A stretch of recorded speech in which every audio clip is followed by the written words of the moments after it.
Avez-vous remarqué entre ces portraits de chefs d'État français et allemands une quelconque différence? Non? Eh bien, recommençons.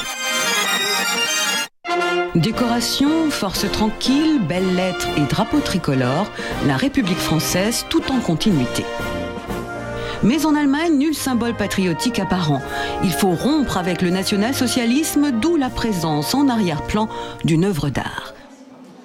Et celui qui a su le mieux instrumentaliser la peinture contemporaine au service de ses ambitions, c'est Gerhard Schröder.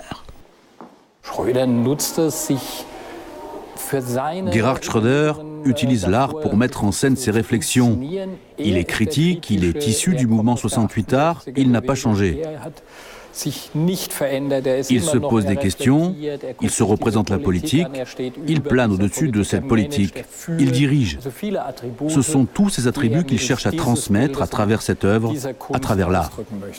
Maîtrise parfaite pour Schröder, les visiteurs de l'exposition en sont conscients.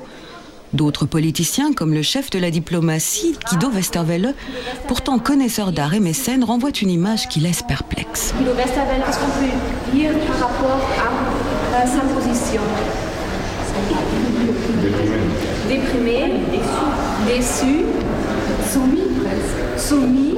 Ça, c'est vraiment une idée intéressante.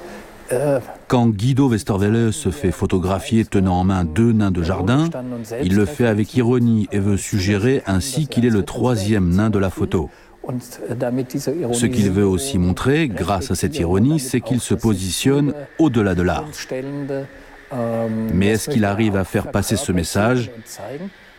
Cela dépend du regard du spectateur.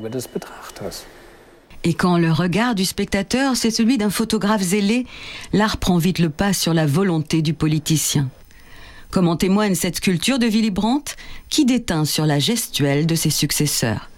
L'œuvre a donc manipulé l'orateur, qui croyait pourtant, lui, avoir mis l'art à son service.